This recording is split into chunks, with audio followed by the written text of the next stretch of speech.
안녕하세요. 두 아이를 열심히 키우며 살아가고 있는 엄마입니다.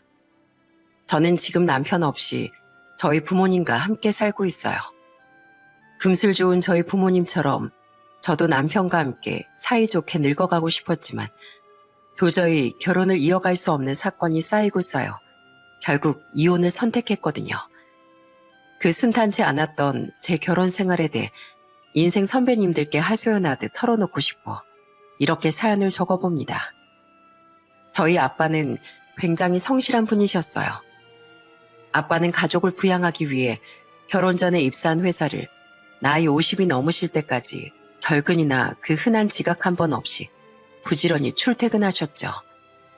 그리고 회사 경영난으로 50대 초반에 정리해고를 당한 뒤에도 쉬지 않고 곧장 치킨집을 차려 운영하기 시작하셨습니다. 엄마는 그런 아빠를 묵묵히 내조하며 치킨집도 함께 운영하기 시작하셨던 좋은 분이었어요. 그런 부모님을 보고 자랐기에 저와 남동생은 자연스레 부모님 같은 미래를 그리게 됐죠. 동생은 아빠 같은 가장이 되고 싶어 했고 저는 아빠 같은 성실한 사람을 만나 부모님처럼 서로를 위할 수 있는 부부로서 살고 싶었습니다.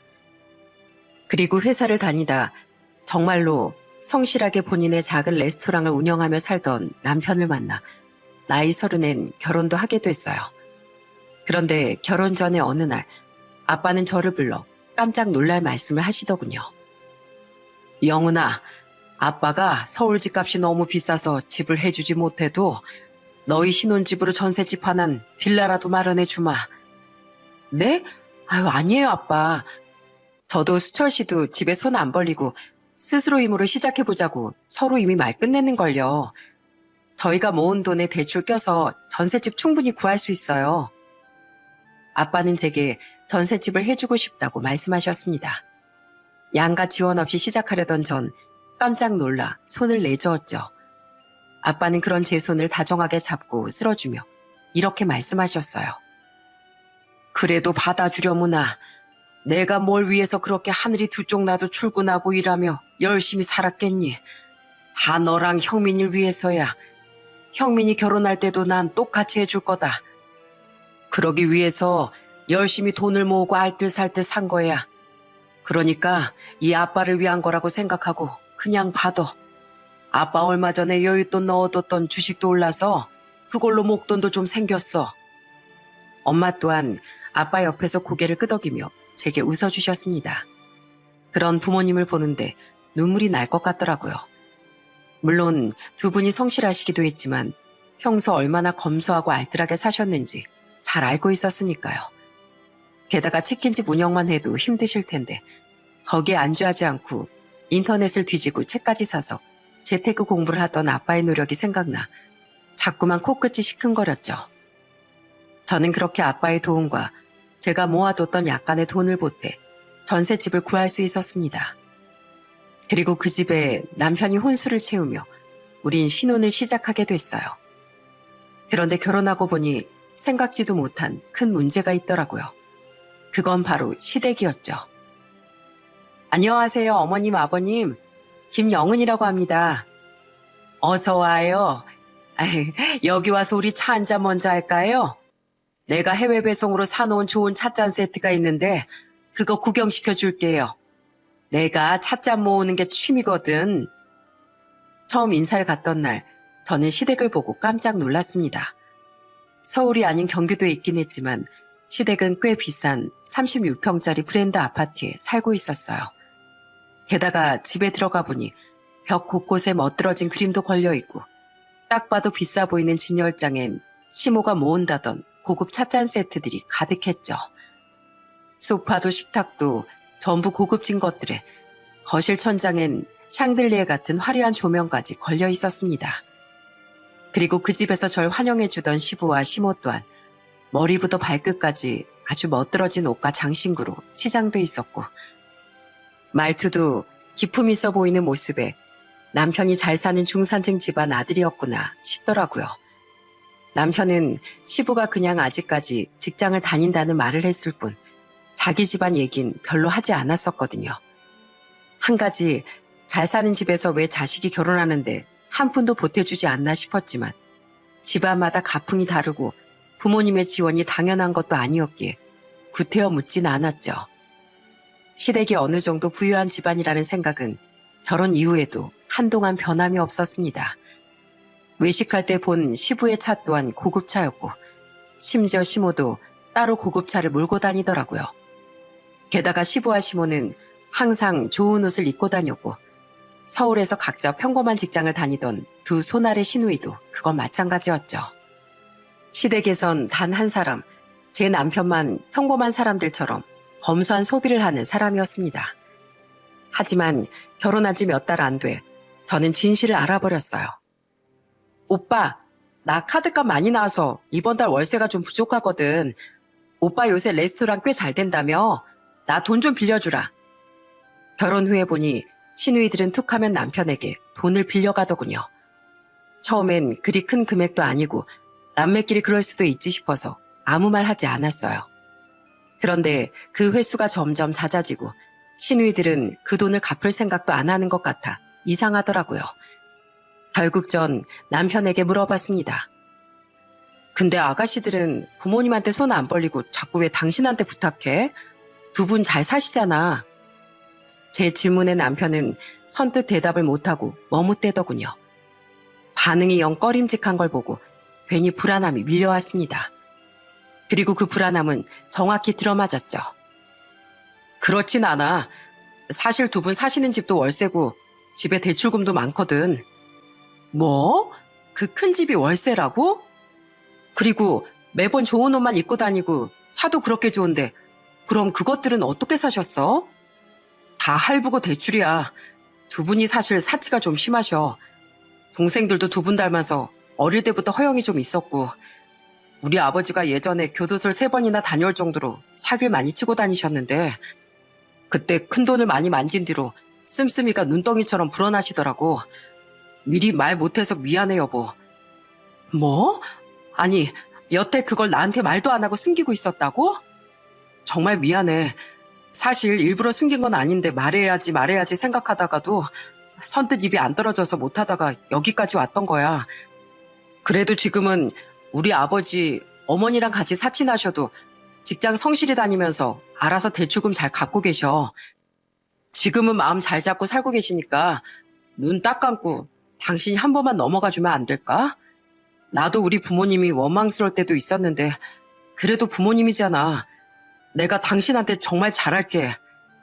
기가 찼습니다.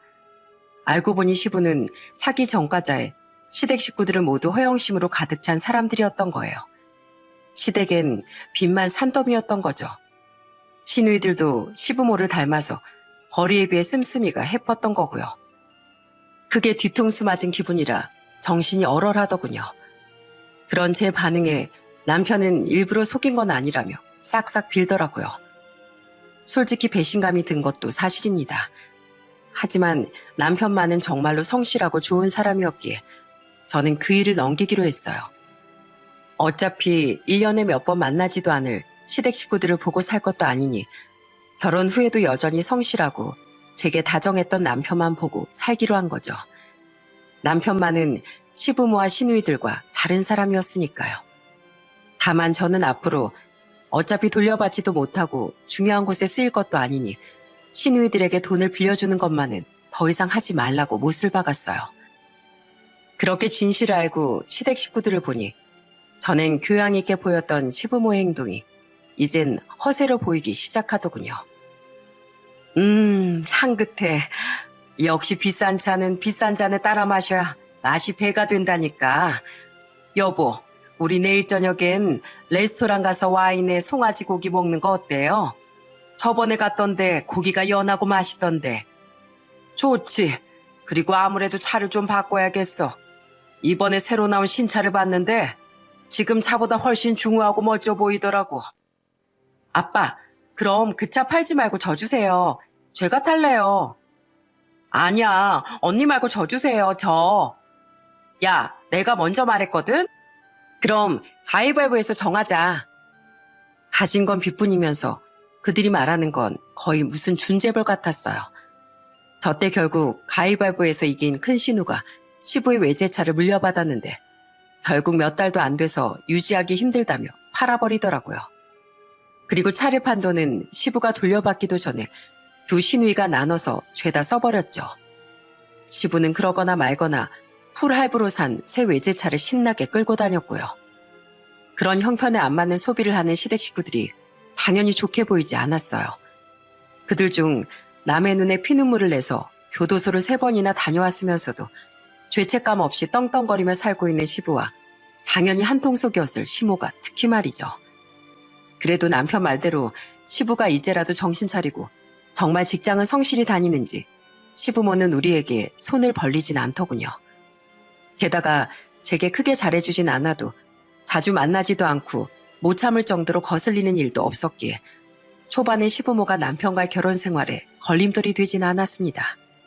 하지만 시누이들은 달랐어요.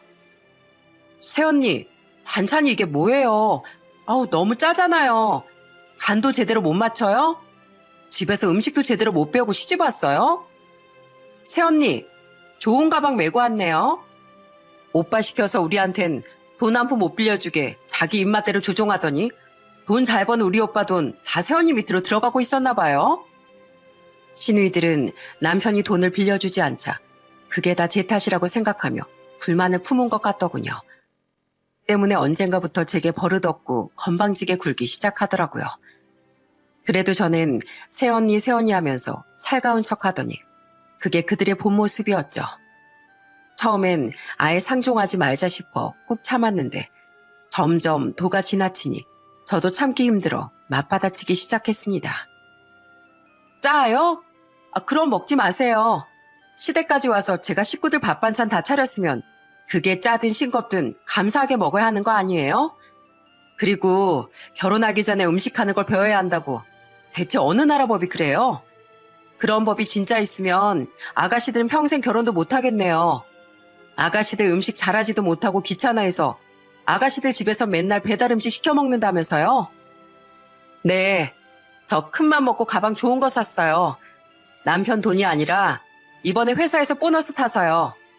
누구랑 다르게 저는 제 능력으로 산 건데 아가씨는 왜 능력도 안 되는 사치라면서 자꾸 아가씨 오빠한테 돈을 빌리려고 해요? 제가 지지 않고 받아치자 시누이들은 약이 올랐는지 씩씩댔습니다. 저는 시누이들 때문에 시부모도 점점 더 싫어졌어요. 왜냐하면 그런 시누이들과 절 볼 때마다 시부모는 시누이들을 혼내기는커녕 저를 못마땅하게 바라봤거든요. 그리고 남편이 시누이들에게 항상 뭐라고 했지만 약이 바짝 올랐는지 시누이들은 계속 제게 시비를 걸었죠. 그러다 한 번은 이것들 길을 아예 확 죽여놔야겠다 싶을 정도로 시누이들이 건방지게 군 일이 있었습니다. 새언니, 좀 비켜요. 여자가 떡대만 커가지고. 새언니 때문에 좁아서 지나갈 수가 없잖아요. 떡대가 크대. 하긴 언니 말대로 새언니 등치가 좀 곰 같긴 하지. 왜요, 새언니? 꼬아요? 꼬우면 뭐 어쩔 건데요? 남편 쪽 친척의 결혼식이 있던 날 결혼식 도중 시누이들은 화장실에서 거울을 보며 손을 씻고 있던 저를 일부러 치고 지나가며 또 시비를 걸더라고요. 무슨 학창시절 양아치도 아니고 괴롭힘이 가까워지는 시건방짐에 저는 화가 폭발했습니다. 저는 손에 물기를 일부러 시누이들에게 털어대며 소리치기 시작했죠. 이것들이 진짜 혼나볼래? 별 시덥지 않은 것들이 좀 받아주니까 어디서 주제도 모르고 기어올라? 야, 너희 둘 다 나보다 나이도 어리잖아. 게다가 내가 니들 손윗사람인데 예의는 구정물에 밥 말아먹었냐? 뭐라고요? 어이없어. 새언니, 지금 우리한테 야라고 했어요? 우리 새언니 시누이예요. 그 어렵다는 시댁 식구라고요. 어쩌라고. 내가 왜 니들처럼 한심한 인간들을 어려워해야 하는데? 니들 내가 누군 줄 알아? 니들이 중딩 양아치처럼 유치하게 구니까 나도 눈높이 맞춰서 똑같이 말해줄게. 나 학창시절 내내 칠공주 중 하나로 살았던 사람이야. 학교를 다 휘어잡고 살았다고. 그때 만났으면 내 눈도 못 마주쳤을 찌질이들이 어디서 시자 타이틀 하나 달고 기세등등하게 굴어.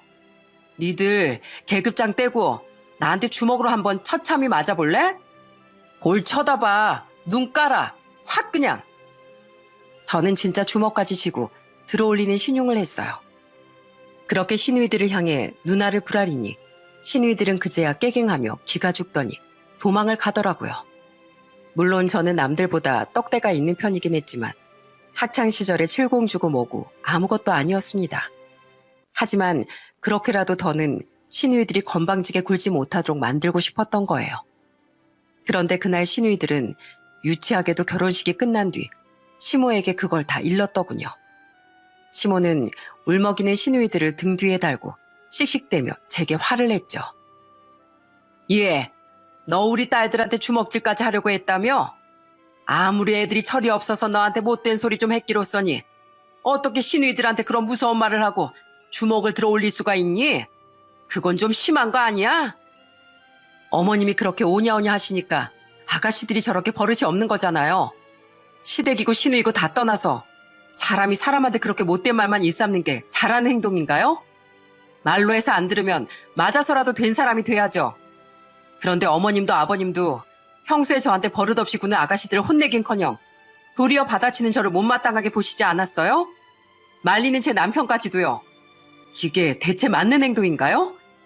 저는 앞으로 그런 행동 절대 그냥 못 넘어갑니다. 제 말이 화는 나도 딱히 할 말은 없었는지 시모는 시근덕대기만 하더군요. 그러다가 결국 몸을 돌려 자기 등 뒤에 서 있던 시누이들의 등짝을 때리며 화풀이를 하더라고요. 잘한다 잘해. 괜히 시비 걸고 다니면서 지들 새언니한테 욕이나 들어먹고 다니고 내가 더 편을 들어주려고 해도 들어줄 수가 없다. 앞으로 니들 새언니한테 처맞고 다니든 말든 나한테 말하지 말고 알아서들 해. 아유 짜증나. 평소엔 그렇게 고상 떠는 척을 하더니 역시 그 엄마의 그 딸들이었던 겁니다. 시모는 며느리인 저한테 저런 소리를 들은 게 분했는지 혼잣말로 욕설을 중얼거리며 가버리더라고요. 저는 덩그러니 자리에 앉게 된 시누이들을 팔짱을 끼고 노려봤어요. 시누이들은 제 눈치를 보더니 얼른 자기들 엄마 뒤를 따라갔죠. 그때 배탈이 나서 화장실에 오래 있다 나왔던 남편은 이야기를 모두 듣고 한숨을 푹 쉬며 자기가 미안하다고 말하더군요. 그렇게 점점 시댁 식구들과의 사이가 불편해져 갔지만 항상 나서서 그들을 말리고 제 편을 들어주는 남편이 있어 그래도 시댁의 기본적인 도리는 하면서 살았어요. 남편은 제 친정에도 살갑게 굴었으니까요. 그런데 그렇게 살던 와중에 아주 큰 사건이 터졌죠. 네? 아버지가 체포돼서 끌려가셨다고요? 결혼한 지 5년이 지나고 저희 아들이 2살이 됐던 해 어느 날 남편과 함께 밥을 먹고 있던 전 시모의 전화를 받은 남편의 말을 듣고 입안에 밥을 뿜고 말았습니다. 놀란 마음에 시댁에 달려간 전 정말 황당한 진실을 알게 됐어요. 뭐라고요? 아버님이 그동안 직장을 다닌 게 아니라 다단계로 또 사기를 치고 다니셨다고요? 그럼 지금껏 또 억울한 사람들 눈에 눈물 낸 돈으로 월세도 내고 대출금도 갖고 계셨던 거예요? 어머님은 그걸 알고서도 그 돈으로 호의호식 하신 거고요? 어떻게 사람들이 그럴 수가 있어요? 시부는 그동안 직장을 다녔던 게 아니라 사기 다단계 일당의 일원이었던 거예요. 시모는 다 알고서도 방관했고요. 시부와 시모는 그렇게 수많은 피해자들의 눈물을 비웃으며 사치를 일삼고 살았던 겁니다. 그걸 저와 남편 그리고 시누이들까지 까맣게 몰랐던 거예요. 남편은 제 말을 이어 시모에게 크게 화를 내더군요. 어머니, 아버지가 그런 일을 하고 다녔으면 어머니라도 말리셨어야죠. 2번 다시 범죄 안 저지르겠다고 아버지가 저한테 약속한 거 잊으셨어요? 그런데 어떻게 아버지를 말리긴커녕 아버지가 그렇게 번 돈으로 사치를 일삼으실 수가 있어요? 그래도 한 번뿐인 인생인데 나도 좀 폼나게 살면 안 되니? 그리고 어떻게 세상에 정직한 직업만 있어? 네 아버지 같은 사람도 있어야 세상의 균형이 맞는 거지. 네 아버지가 쥐꼬리만 월급 받고 살았어 봐라. 우리가 어떻게 이 비싼 아파트 월세를 내고 그 대출금을 갚았겠어? 앞으로 어떻게 네 아버지 없이 내가 그 많은 월세랑 대출금들을 내니? 나도 지금 눈앞이 캄캄하고 속상해 죽겠으니까 너희 둘 다 소리 좀 그만 질러라. 그래, 오빠 그만 좀 해. 새언니도요. 아빠도 평생 했던 일이 그런 거니까 엄마랑 먹고 살려고 그랬던 거겠지. 그리고 엄마랑 아빠가 오빠 돈 빌려서 사치하고 산 것도 아닌데 왜 그렇게 잔소리야? 차라리 내 돈 빌려 사치하셨으면 다른 피해자들은 없었을 거 아니야? 내가 못 살아 정말. 그 와중에 시누이들은 이미 벌어진 일 뭐 어쩌겠냐며 화를 내는 남편에게 도리어 그만하라고 한 소리 하더군요. 그날 소동을 겪으며 깨달았어요.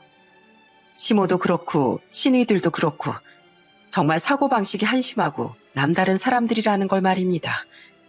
그건 결국 재판을 받은 뒤 징역형을 받고 교도소에 수감된 시부도 마찬가지였겠죠.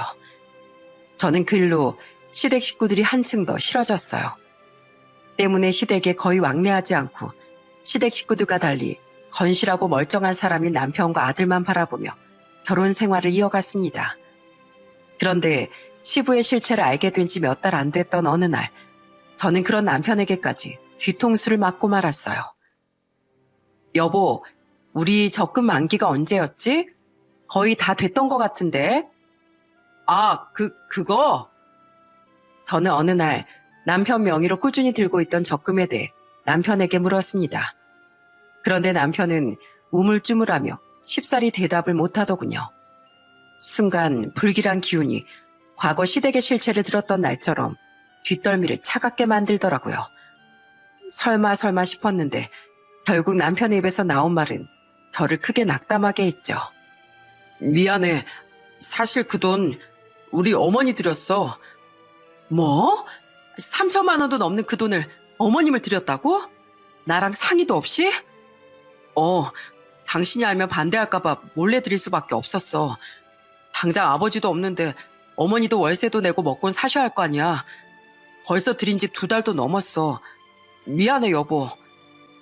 남편은 3천만 원이 넘게 들어있던 적금을 멋대로 깨서 시모를 줬던 겁니다. 분명히 제가 시모가 사치를 그만두고 자기 손으로 돈이라도 벌려고 노력하지 않으면 절대 돕지 말라고 말했었는데 제 말을 깡그리 무시하고 말이죠. 유일하게 멀쩡한 사람이라고 생각했던 남편까지 제 뒤통수를 치니 정말 충격적이더군요. 진짜 미쳤구나. 왜 어머님 본인은 나가서 일을 할 생각도 안 하는데 분명 또 사치하는 데 쓸 그 돈을 당신이 왜 줘? 그것도 나한테 한마디 상의도 없이. 내가 그 돈을 얼마나 아끼면서 모았는데. 아니, 어머니 집 월세도 비싸고 어떻게 어머니가 씀씀이도 하루아침에 줄이겠어. 그래도 내가 자식이잖아. 자식이면 잘못된 어머님 행동을 바로잡아드릴 생각을 해야지. 깨진 독에 물을 부어주면 어떡해? 형편에 안 맞는 비싼 월세 내면서 못 살 것 같으면 집에 있는 명품이니 뭐니 다 팔아서 월세를 내던가. 아니면 이사를 가셔야 하는 거 아니야? 나가서 일을 하시던가. 아버님이 뭐하고 다니는지 다 알면서도 돈을 펑펑 쓰고 다니는 어머님도 아버님이랑 똑같은 사람 아니야? 피해자들 눈물 젖은 돈을 신나게 써댄 어머님을 대체 왜 우리 돈으로 도와야 하냐고. 그래서 절대 안 된다고 한 건데 어떻게 이럴 수가 있어. 난 당신이 유일하게 시댁에서 멀쩡한 사람인 줄 알았어. 근데 오늘 보니까 아니네. 내가 앞으로 나와의 신뢰는 십덩검처럼 뱉어버린 당신을 어떻게 믿고 살겠어? 정말 이혼 소리가 목구멍까지 치밀어 올랐습니다. 그걸 남편도 알았는지 남편은 제게 싹싹 빌기 시작했어요. 여보, 설마 당신 이혼 이야기 하려는 건 아니지? 여보, 내가 잘못했어. 다신 안 그럴게. 그러니까 한 번만 용서해줘. 나 오늘 말곤 평소에 당신하고 우리 아들한테 정말 잘했잖아. 그런 남편의 애원에 마음이 약해졌습니다. 남편 말대로 그날 일 외엔 저와 아들에게 무척 잘하던 사람이었으니까요. 하지만 또다시 이런 일이 반복되면 그땐 정말 못 참을 것 같더군요. 물론 부모님을 자식이 도와줄 수는 있지만 이건 경우가 다르지 않습니까? 범죄와 사치를 돕는 데 쓰이는 돈은 절대 줄 수 없었어요. 때문에 저는 한 번만 넘어가주는 조건으로 각서를 받았죠. 여보, 꼭 이렇게까지 해야 돼? 쓰기 싫어? 그럼 용서해주지 말까? 아니야, 쓸게. 한 번만 더 이런 일 있으면 두말 없이 협의이혼에 동의한다. 이렇게 쓰면 되지? 그렇게 저희 결혼 생활의 최대 고비는 어찌저찌 지나갔습니다. 3천만 원을 돌려받아 오라고 해도 시모가 돈이 어디 있었겠어요. 어차피 그 돈엔 남편이 벌어온 돈이 더 많이 들어갔으니 처음부터 없는 돈이라고 생각하자며 마음을 비워버렸죠. 하지만 그 큰 돈을 넙죽받은 시모에겐 없던 정도 떨어져 저는 거의 시댁엔 발길을 않고 지냈습니다. 그리고 잡혀간 지 3년 뒤 시부는 교도소에서 출소를 했어요. 제가 막 딸을 임신했던 시기였죠. 솔직히 남아있으면 상종도 하기 싫은 사람이었지만 그래도 남편 아버지니 인사치레만 했습니다. 그 와중에 뻔뻔하게도 출소 축하 파티인지 뭔지 한다기에 저는 남편만 보내고 가지도 않았어요. 남편은 그 와중에 제게 내심 서운해하는 눈치였지만 당연히 아무 말도 못했죠. 그리고 당시엔 둘 다 시댁 문제로 서운하네 마네 얘기할 때도 아니었어요. 왜냐하면 당시 많은 자영업자들을 수렁에 빠지게 했던 마스크 시국에 남편 레스토랑에도 어김없이 불행을 몰고 왔었거든요. 당장 둘째를 임신한 상황에서 계속 휘청거리는 남편의 레스토랑이 너무 불안했죠. 미안해 여보. 나도 잘해보려고 했는데 이젠 정말 더는 못 버틸 것 같아. 완전 파산 직전이야. 결국 남편은 둘째가 태어나기도 전에 빚만 잔뜩 지고 레스토랑을 접고 말았습니다. 게다가 대출금도 못 갚아서 결국 신용불량자 신세가 되기까지 했어요. 다행히 전셋집이야 제 명의였기에 지킬 수 있었지만 그동안 모아둔 돈도 전부 레스토랑을 살려보려 바닥까지 전부 썼었고 당시 제가 회사를 다니고 있었다고 해도 외벌이로 그 대출금들을 전부 갚을 수는 없었거든요. 나 진짜 열심히 살았는데 일이 왜 이렇게 된 거지? 미안해 여보. 당신이 벌었던 돈까지 전부 다 날려버려서. 괜찮아. 울지 마. 당신 잘못으로 이렇게 된 게 아니잖아. 내가 당신 다시 일어설 수 있도록 옆에서 지켜줄게. 비록 집은 어려워졌지만 저는 남편을 탓하지 않았어요. 남편 잘못이 아니었으니까요. 저는 남편이 무너지지 않도록 위로하고 북돋아주려고 노력했어요. 하지만 남편은 한동안 집에서 술만 마시며 힘들어하는 모습을 보이더라고요. 영은 씨, 그 몸으로 출퇴근하기 안 힘들어? 지금쯤은 휴직해야 되지 않나? 걱정해 주셔서 감사해요. 근데 지금 제 벌이가 저희 집에 끊기면 안 돼서요. 최대한 버텨보려고요. 아, 남편 가게가 잘 안 된다고 했지? 아유, 결혼 생활이 그래. 쉽지가 않아. 아무튼 도와줄 거 있으면 언제든 얘기해. 저는 그런 남편을 보채지 않고 묵묵히 기다려줬습니다. 그런데 제 배가 남산만해질 때까지 남편이 다시 일을 할 생각을 안 하자 조금씩 초조해지더라고요.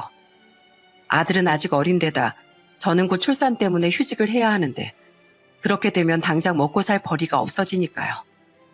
게다가 둘째가 태어나면 지금보다 돈이 더 들어갈 텐데 어쩌려고 저러나 싶었어요. 저희 부모님이 걱정하실까봐 저는 친정에 남편이 여태 일을 안 하고 있다는 말씀도 못 드렸죠. 그렇게 저는 거의 만삭 직전까지 일을 했는데 다행히 그때 남편이 취업을 했다는 기쁜 소식을 전해주더라고요. 미안해 여보. 나 때문에 너무 고생시켜서 제대로 걷기도 힘들어하는 당신한테 내가 무슨 짓을 했는지 모르겠어. 혼자서 그 몸으로 일하랴 우리 아들 돌보랴 정말 고생 많았어.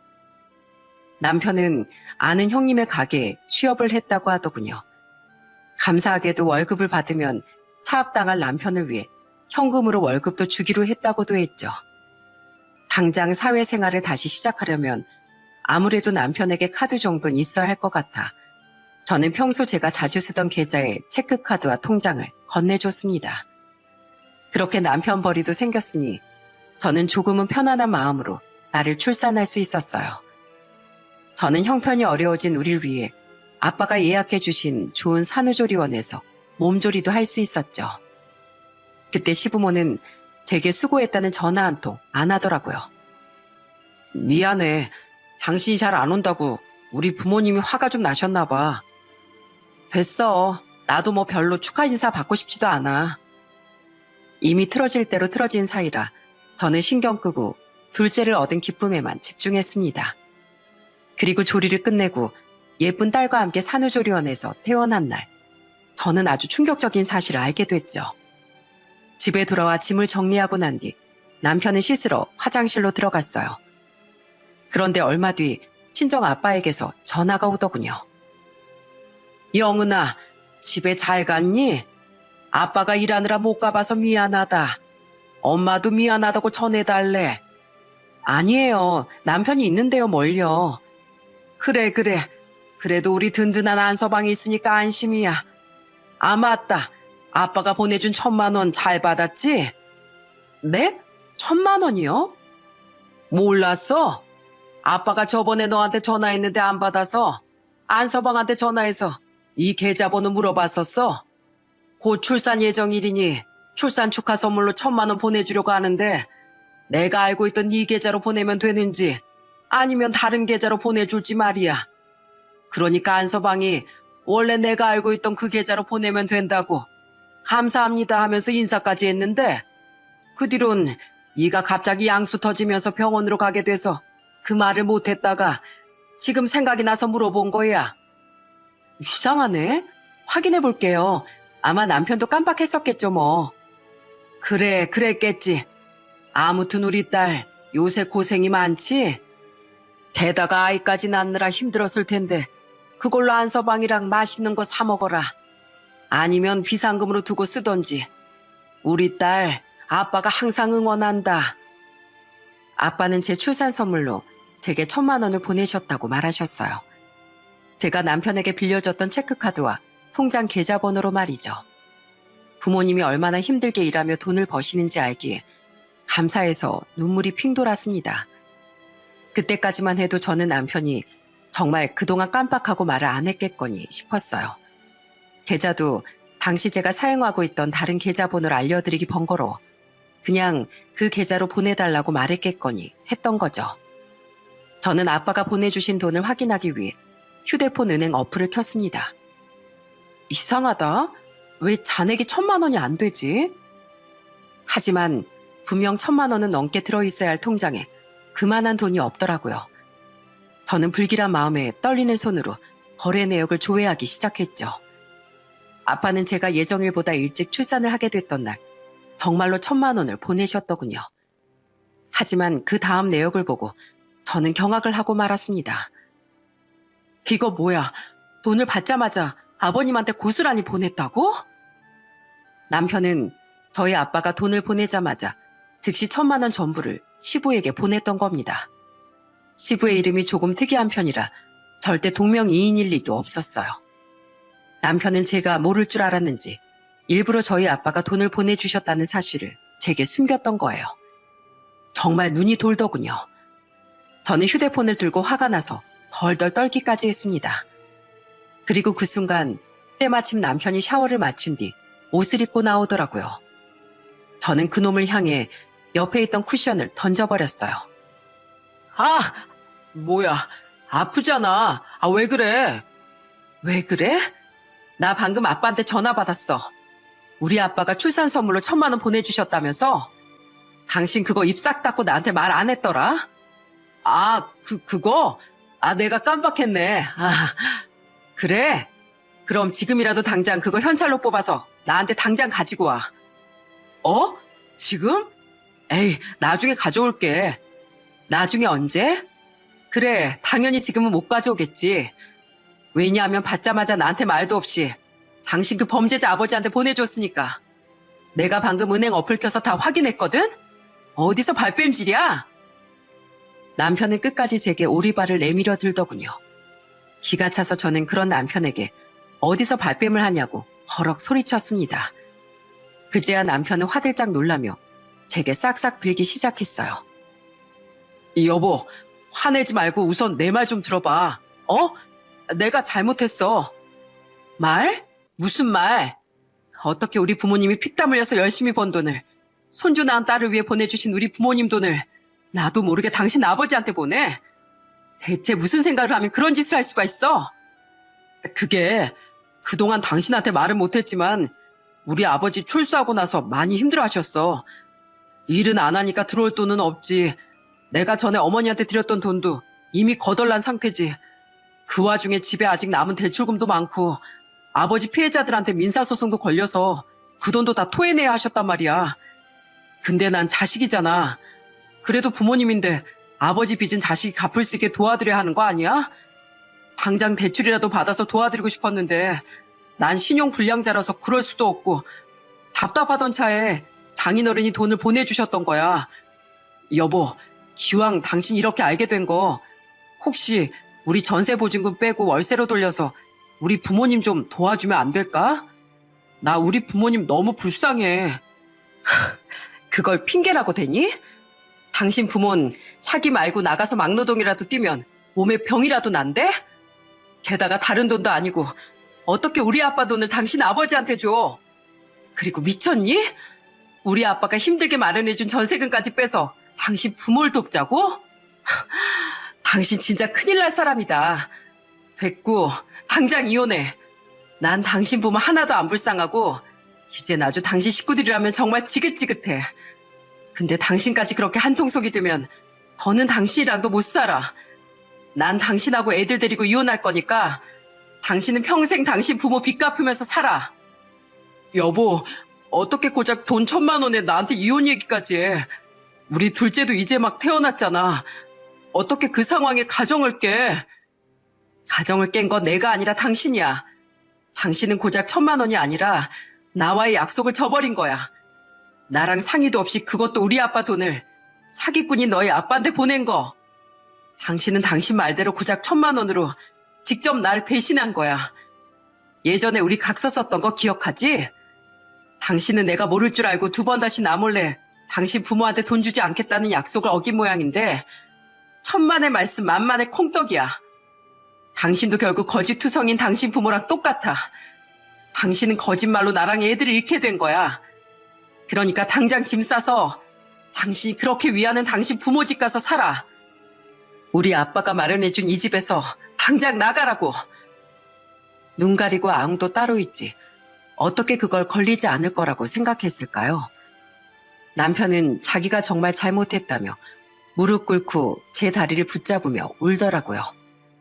하지만 저는 더 이상 남편과 결혼 생활을 지속할 자신이 없었습니다. 시댁 인간들은 엉망이었어도 남편과 애만 보고 버티며 살았는데 남편마저 시댁 인간들에게 합류해버리니 더 이상 결혼 생활을 지속할 용기도 없고 그러고 싶지도 않더라고요. 저는 엉엉 우는 남편을 내버려두고 당장 업체를 검색해 용달차를 불렀습니다. 2시간 뒤면 오실 수 있다니까 짐 싸서 좋은 말 할 때 당신 부모 집 가. 당신 손으로 직접 쓴 각서까지 있으니까 당신도 더는 할 말 없을 거야. 결국 남편은 자포자기를 한 뒤 짐을 싸서 용달차를 타고 시댁으로 떠날 수밖에 없었습니다. 물론 가족에게 잘했던 사람이라 그렇게 남편을 보내며 한편으론 저도 가슴이 아팠어요. 하지만 그만큼 배신감도 컸죠.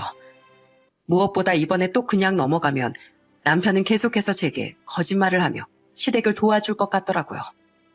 아까 대출이라도 받고 싶었다는 것과 전세금까지 빼서 시댁을 돕자던 남편의 말에 이 사람은 범죄자 부모를 위해 결국 자신의 가정을 불행하게 만들 사람이라고 판단한 거죠. 이후 저는 어차피 아시게 될 일이니 아빠에게 전화해 솔직하게 모든 사태를 설명드렸어요. 뭐라고? 그래서 너 지금 애들이랑 셋이 있단 말이야? 기다리거라. 아빠가 엄마랑 당장 갈 테니까. 아니에요, 아빠. 장사하셔야죠. 소란 때문에 아까 주혁이랑 보미가 놀라서 많이 울긴 했는데 이젠 괜찮아요. 그래도 이제 막 몸푼 애가 혼자서 애들을 계속 어떻게 돌봐. 곧 가마. 그날 부모님은 가게 문까지 닫고 혼자 신생아 딸을 돌보며 6살 아들까지 챙겨야 했던 저를 돕기 위해 저희 집으로 오셨습니다. 그리곤 대차게 남편을 쫓아내긴 했어도 크게 심란해하던 저를 안고 위로해 주셨죠. 안서방 그놈, 집안은 그래도 그놈만은 멀쩡한 놈인 줄 알았는데 정말 실망이구나. 됐다. 차라리 돈 1,000만 원으로 네 사람 아닌 그놈 걸러낼 수 있었다고 생각하자. 그렇게 인생 공부했으니 앞으로 너만 애들이랑 잘 살면 되는 거야. 따뜻한 아빠의 말에 눈물이 나왔습니다. 이후 감사하게도 한동안 저희 엄만 아빠보다 일찍 퇴근을 하며 저희 애들과 아직 몸 회복이 덜 된 저를 돌봐주러 오셨죠. 그런데 이혼을 결심한 사실을 알고 깔끔히 그놈을 머릿속에서 지워버린 저희 부모님과 달리 시댁은 끝까지 마무리를 더럽게 하더군요. 남편을 시댁으로 보내버린 다음날 혼자서 애들을 보고 있는데 시모에게 전화가 오더라고요. 받지 않을까 하다가 그래도 어른이니 마지막 인사는 하고 차단하자 싶어 저는 그 전화를 받았습니다. 그런데 시모는 제가 무슨 말을 하기도 전에 아주 발작을 하더라고요. 예, 너 어디서 감히 남편을 짐 싸서 쫓아내니? 자식이 돼서 부모가 힘들면 좀 도울 수도 있는 거지. 예전에 수철이가 나한테 3천만 원 줬을 때도 그렇고 넌 내가 어쩜 그렇게 자기밖에 몰라? 너한테 효심이라는 것도 없어? 우리가 한 번만 봐줄 테니까 얼른 수철이 다시 집으로 불러들여라. 아직 이혼 도장도 안 찍었잖아. 효심이 있으니까 이혼하는 거예요, 어머님. 자식 위해서 그렇게 큰 돈을 보낸 저희 아빠 마음을 깡그리 짓뭉개버린 사람하곤 더는 못 사니까요. 제가 스스로를 고통스럽게 하면서 참고 사는 걸 아마 저희 부모님은 더 가슴 아파하실 거예요. 그리고 어머님 아들이 돈 퍼주는 일이 효도라고 생각하세요? 아니요. 어머님 아버님은 절대 인정 못하시겠지만 그건 효도가 아니에요. 돈을 주는 건 아직도 정신 못 차린 두 분을 오히려 망치는 길이니까요. 애들 아빠가 아직까지 저한테 밀어 못 버리고 버티고 있는데 그거 쓸데없는 시간 끌기라고 꼭 전해주세요. 그리고 저 앞으로는 어머님뿐 아니라 다른 사람들 전화 모두 안 받을 테니까 전화도 하지 마시고요. 그럼 끊겠습니다. 며칠 뒤 남편은 결국 눈물을 흘리며 저와 협의 이혼을 해야 했어요. 신용도 엉망이고 혼자서 애들을 키울 상황도 안 되니 당연히 양육권은 포기해야 했죠. 게다가 그동안 시댁의 멋대로 줬던 돈과 사업이 망하며 말아먹은 재산 때문에 남편은 빈몸으로 이혼을 할 수밖에 없었습니다.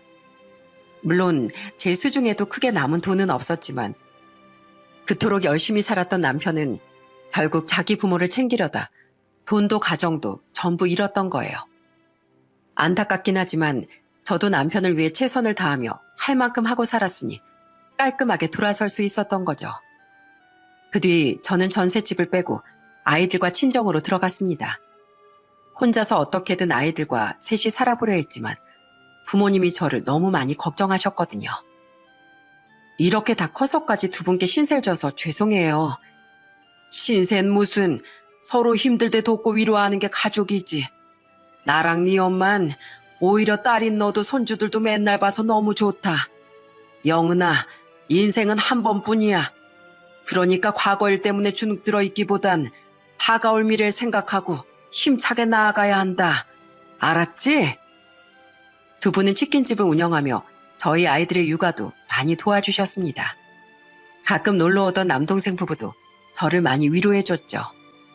그런 가족들의 보살핌 덕에 저는 열심히 기운을 차려 아이들을 어린이집에 보내며 다시 복직도 하고 잘 살아갈 수 있었어요.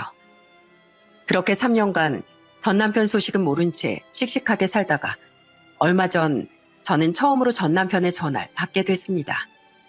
이젠 시간에 씻겨나가 악감정도 사라지고 전 남편에게 아무 감정이 없던 전 애들이 보고 싶어서 전화했나 싶어 전화를 받았어요. 그런데 제가 전화를 받자마자 전 남편은 마구 흐느끼기 시작하더군요. 여보, 전화 받아줘서 고마워. 잘 지냈어? 우리가 서로 여보라고 부를 사이는 이제 아니지 않나? 무슨 일이야? 그냥 나 너무 힘들어서 전화했어. 나 있지. 아는 형 가게에서 일하면서 모은 돈으로 작은 가게 하나를 차렸었거든. 내 명의로 사업 잘 못 내니까 어머니 명의로 말이야. 그것도 아버지 빚 갚으면서 정말 힘들게 모은 돈이었는데 너무 조급하게 굴었는지 얼마 안 가서 또 폭삭 망하고 말았어. 그래서 어머니 앞으로 빚만 더 생기고 내 벌이마저 없어지니까 결국 우리 세 식구 다 신용 불량자 신세가 됐어. 그래서 나 지금은 막노동하면서 현금으로 일당 받고 어머니랑 아버지 먹여 살리고 있어. 평생 사기칠 줄만 알지 제대로 일할 생각은 해본 적도 없던 시부와 마찬가지로 평생 놀고 먹은 시모는 그 지경이 되고서도 일할 생각은커녕 남편만 쳐다보며 살고 있었다는군요. 더 이상 대출도 받지 못하고 카드도 못 쓰니 사치는 못하면서요. 결국 전 남편은 시부모와 함께 개인 회생과 파산 신청 절차를 알아보고 있다고 했죠. 힘들어서 동생들한테 손 좀 벌리려고 하니까 나랑 우리 부모님 번호까지 싹 다 차단해버리고 둘 다 집엔 오지도 않아. 어떻게 가족끼리 그럴 수가 있어? 여보, 나 진짜 너무 힘들어. 당신하고 살 때가 좋았어.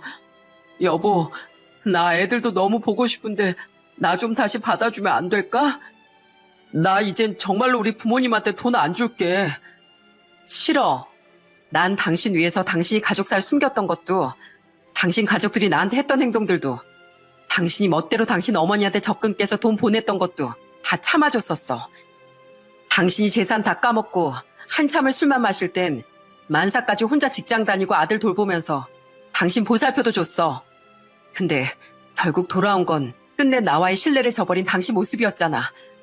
난 할 만큼 했고 지금껏 부모를 외면 못하고 그러고 살고 있는 당신 말은 더 이상 못 믿어. 당신에게 마지막 남은 의리로 말해줄게. 당신 계속 부모한테 그렇게 끌려다니면 당신 인생에 더 이상의 행복은 없을 거야. 그러니까 당신 자신을 위해서라도 정신 차리길 바래. 이만 끊을게. 제 말에 전 남편은 일말의 희망도 없음을 깨닫고 전화를 끊더군요. 그 이후 지금껏 전화가 온 적은 단 한 번도 없었죠. 불쌍하긴 하지만 자신이 선택한 인생인 걸 어쩌겠습니까? 저는 그런 불행의 수렁으로 저희 애들까지 끌어들일 생각은 전혀 없으니 전 남편에 대한 생각은 더 이상 하지 않기로 했어요. 생각해보면 열심히 산 전 남편은 그렇다 치더라도 평생 남의 피눈물 빨아먹고 산 시부와 시모 같은 사람들에게까지 국가에서 돈을 왜 도와주는지 모르겠습니다. 정말로 돈이 간절한 선량한 서민들에게 돌아가야 할 좋은 혜택이 말이죠. 물론 아직은 알아보는 단계라지만 가능한 일이니 개인 회생이든 파산 신청이든 하려고 하는 거 아니겠어요?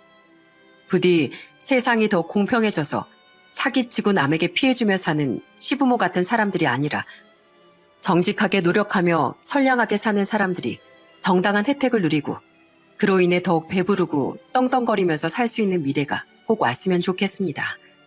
비록 오래도록 믿고 의지하며 살고 싶었던 남편이란 존재는 더는 제 옆에 없지만 항상 딸인 저를 믿고 지지해주는 부모님과 동생 부부가 있어 저는 여전히 마음이 든든해요. 저는 그런 가족들에게 항상 감사하며 어린 저희 아들과 딸을 열심히 키우는 워킹맘으로 성실하게 살아갈 생각입니다. 이젠 남남이지만 그래도 우리 애들 아빠이니 한때는 저와 부부였던 전 남편이 진정으로 자기 자신과 자신의 부모를 위한 길이 무엇인지 전 남편이 하루빨리 깨달았으면 좋겠네요. 그래야 스스로의 인생도 더는 수렁에 빠지지 못하게 구해낼 수 있을 테니까요. 창피해서 어디에다 이야기도 못했던 제 사연을 이렇게 다 털어놓으니 속이 시원한 것 같습니다. 그럼 저는 이만 제 사연을 들어주신 여러분의 행복을 빌어드리며 사연을 마칠게요. 감사합니다.